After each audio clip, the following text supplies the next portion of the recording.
ओम श्री गणेशाय नमः। या देवी सर्वभूतेषु विद्यारूपेण संस्थिता नमस्तस्यै नमस्तस्यै नमस्तस्यै नमो नमः। दर्शक मित्रों, जय श्री राम। आज हम नवरात्रि के अंदर कन्या पूजन का महत्व, कितने वर्ष की कन्या का पूजन करना चाहिए, कितनी कन्याओं का पूजन करना चाहिए, शास्त्रों में क्या वर्णित है, उसके बारे में हम विस्तार से चर्चा करते हैं। दर्शक मित्रों, शारदीय नवरात्रि, चैत्र नवरात्रि, उसके अंदर कन्या पूजन का विशेष महत्व है। कई भक्तों का मैसेज आता है कि हमें संपूर्ण जानकारी प्रदान करें, तो मैं आज शास्त्र के अनुसार कैसे हमें कन्या पूजन करना चाहिए उस विधि को मैं आपको बताता हूं। तो पहला प्रश्न है, कन्या पूजन, कैसी कन्या का पूजन करना चाहिए, कन्या कौन? तो श्रीमद् देवी भागवत के अंदर बताया गया है कि हमें नवरात्रि के अंदर सुख के लिए, समृद्धि के लिए और अपने जीवन के अंदर शांति के लिए कन्या पूजन करना चाहिए। अब कन्या पूजन हम करते हैं तो पहले किस प्रकार से करना चाहिए? तो कोई भी पूजन करते हैं तो पूर्वाभिमुख बैठकर कन्या का पूजन करना चाहिए, देवताओं का पूजन करना चाहिए। यानी पूजन करने वाले व्यक्ति का मुंह सपत्नीक बैठना है और पूर्वाभिमुख होकर कन्या का पूजन करना है। कन्या के चरण प्रक्षालन यानी उसके पैर धोने, फिर उसका पूजन करना, कुमकुम आदि से उसका अर्चन करना, फिर उसको वस्त्र, उपहार आदि प्रदान करना और उनको प्रणाम करना चाहिए। ये सामान्य पूजा की विधि मैंने आपको बताई। विस्तृत आप करना चाहते हो तो आपको ब्राह्मण देवता को बुलाकर वेद मंत्र और पुराणोक्त श्लोक के द्वारा कन्या पूजन करना चाहिए। सामान्य आप करते हो तो मन में नव दुर्गा को प्रणाम करना चाहिए और ओम ऐम ह्रीं क्लीं चामुंडायै विच्चे उस नवारण मंत्र का जाप करना चाहिए। या आपको क्या करना चाहिए? भगवती का ध्यान करना चाहिए। सर्वमंगल मांगल्ये शिवे सर्वार्थ साधिके शरण्ये त्र्यंबके गौरी नारायण नमोस्तुते। इस श्लोक का आपको बार बार पाठ, बार बार उच्चारण करना चाहिए कन्या पूजन करते समय। अब शास्त्रों में क्या बताया गया है? शास्त्रों में बताया है कि कन्या जब हम पूजन करते हैं तो कितने वर्ष की कन्या होनी चाहिए? तो श्रीमद् देवी भागवत के अंदर जो तीसरा स्कंद है उसके अंदर 26वां अध्याय है, उसके अंदर बताया है, क्या बताया है? कुमारी का तुषा प्रोक्ता द्विवर्षा भवेदिह त्रिमूर्तिश्च त्रिवर्षा च कल्याणी चतुरब्धिका। यानी 1 वर्ष से ऊपर 2 वर्ष की कन्या, जिसको शास्त्रों में कुमारी बताया गया है, उस कन्या का पूजन यानी 2 वर्ष से लेकर 10 वर्ष तक की जो कन्या है उनका पूजन करना चाहिए। तो 2 वर्ष की कन्या है, उसका नाम क्या है? कौमारी। इनका नाम कौमारी है। फिर क्या लिखा है? त्रिमूर्तिश्च त्रिवर्षा च, जो 3 वर्ष की कन्या है उसको त्रिमूर्तिनी कहा गया है। यानी 2 वर्ष की कन्या, फिर 3 वर्ष की कन्या, फिर 4 वर्ष की जो कन्या है उसको क्या बताया गया है? कल्याणी। यानी उसका नाम कल्याणी है। फिर शास्त्र में आगे बताते हैं रोहिणी पंचवर्षा च, जो 5 वर्ष की कन्या है उसका नाम रोहिणी है। रोहिणी पंचवर्षा च षड्वर्षा कालिका स्मृता, और 6 वर्ष की जो कन्या है उसको शास्त्रों में कालिका नाम से जाना जाता है। चंडिका सप्तवर्षा च, जो 7 वर्ष की कन्या है उसका नाम चंडिका है। स्याद अष्टवर्षा च सांभवी, 8 वर्ष की कन्या है उसका नाम सांभवी है।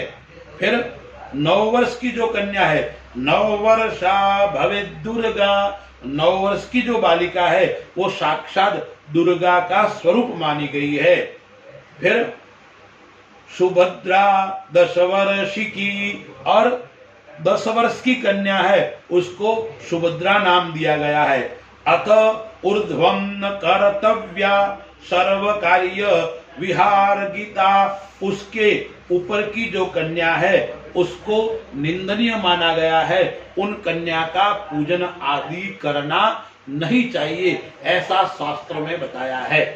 अब देखिए, कन्या पूजन मैंने आपको अवस्था बताई, यानी जो 2 वर्ष की कन्या है। अब 1 वर्ष की कन्या को क्यों नहीं लिया गया है, तो श्रीमद् देवी भागवत के अंदर बताया है, क्योंकि उसको स्वाद का पता ही नहीं होता है, कौन सी वस्तु कैसी है। आप उसको उपहार के रूप में दोगे तो उसको कोई ज्ञान नहीं होता है, इसलिए 2 वर्ष से लेकर 10 वर्ष तक की कन्या का पूजन करना चाहिए, ऐसा स्पष्ट देवी भागवत के अंदर लिखा हुआ है।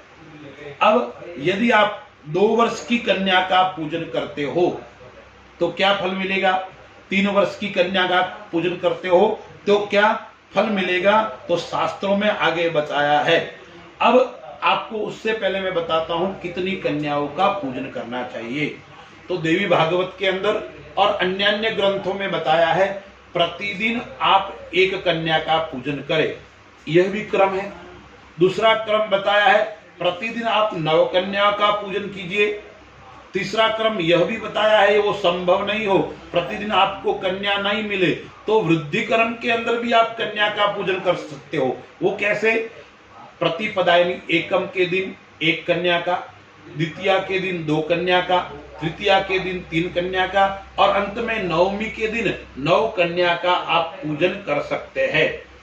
अब आप प्रतिदिन भी नहीं कर सकते 1 कन्या का पूजन, प्रतिदिन 9 कन्या का पूजन भी नहीं कर सकते हैं, प्रतिदिन वृद्धि कर्म के अंदर भी आप कन्या का पूजन नहीं कर सकते हो, तो शास्त्र में बताया है नवमी तिथि के दिन आपको 9 कन्याओं का पूजन करना चाहिए, क्योंकि दुर्गा के 9 स्वरूप है।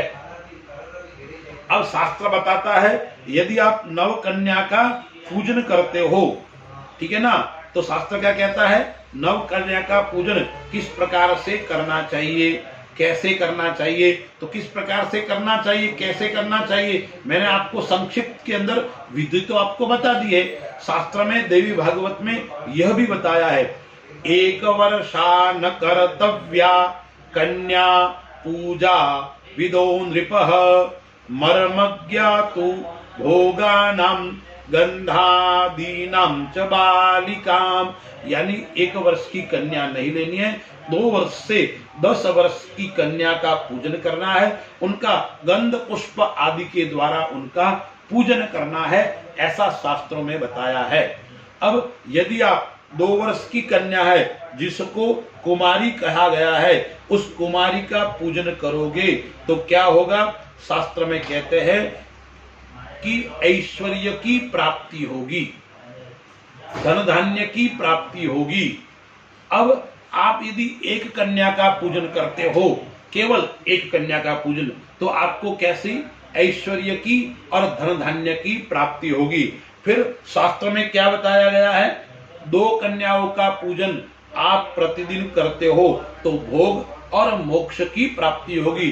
जिन व्यक्तियों को भोग की इच्छा है, मोक्ष की इच्छा है, ऐसे व्यक्तियों को 2 कन्याओं का पूजन करना चाहिए। फिर 3 कन्याओं का आप पूजन करते हो तो वो करने से आपको धर्म, अर्थ और काम, इन 3 वस्तुओं का आपको फल मिलेगा, यानी धर्म की भी प्राप्ति होगी, अर्थ की भी प्राप्ति होगी और काम सुख की भी प्राप्ति होगी। फिर शास्त्र में आगे बताया है 4 कन्याओं का आप पूजन करोगे तो आपको पद और प्रतिष्ठा की प्राप्ति होगी। आप कोई नौकरी चाहते हो, आप कोई पद चाहते हो, तो प्रतिदिन आपको 4 कन्या का पूजन करना चाहिए। उसके बाद में आगे बताया है, जिस व्यक्ति को विद्या चाहिए, बुद्धि चाहिए, ज्ञान चाहिए, विवेक चाहिए, उनको 5 कन्याओं का पूजन करना चाहिए। फिर आपको धर्म और अर्थ की प्राप्ति करना चाहते हो तो आपको 6 कन्याओं का पूजन करना चाहिए। 6 कर्म की उसके अंदर सिद्धि की भी प्राप्ति होती है, ऐसा शास्त्रों में बताया है।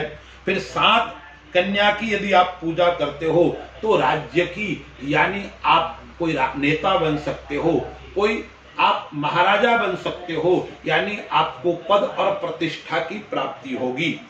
8 कन्या का आप पूजन करते हो तो संपदा की, यानी भूमि सुख का योग आपके जीवन के अंदर बनेगा।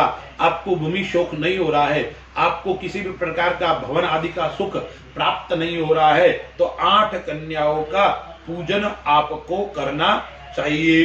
फिर यदि आप 9 कन्याओं का पूजन करते हो तो आप कोई राजा और अच्छा प्रभुत्व, श्रेष्ठ पद को आप प्राप्त करोगे, यानी इस प्रकार से आप पूजन करोगे तो आपको फल की प्राप्ति होगी। तो शास्त्रों ने बताया है कि 10 वर्ष से ऊपर वाली कन्याओं का पूजन वर्जित है, इसलिए आपको उसका पूजन आदि नहीं करना चाहिए। और पूजा के पश्चात उनको कुछ उपहार के रूप में वस्त्र आदि अर्पण करना चाहिए, उनका अर्चन करना चाहिए, उनका पूजन करना चाहिए, उनको भोजन करवाना चाहिए और उसके पश्चात उनको वस्त्र आदि देकर कुछ दक्षिणा भी और कुछ फल उनको प्रदान करना चाहिए और नव दुर्गाओं को प्रणाम करना चाहिए, नव शक्ति को प्रणाम करना चाहिए। क्योंकि शास्त्रकार बताते हैं, क्या बताते हैं, नवरात्र क्या है? नवरात्र है वो नव शक्तियों का पूजन का पर्व है, नव शक्तियों के साधना का पर्व है। इसलिए शास्त्रकार कहते हैं, जो व्यक्ति शक्ति को उपासना करना चाहता है, नव शक्ति समायुक्तम नवरात्रम तद उच्यते, 9 शक्तियों का पूजन ही नवरात्र है, नव देवी का पूजन ही नवरात्रि है और 9 कन्याओं का पूजन ही नवरात्रि है। यदि आप विधि पूर्वक इस प्रकार से करोगे तो आपकी सभी प्रकार की मनोकामना परिपूर्ण होगी। अस्तु। जय श्री राम।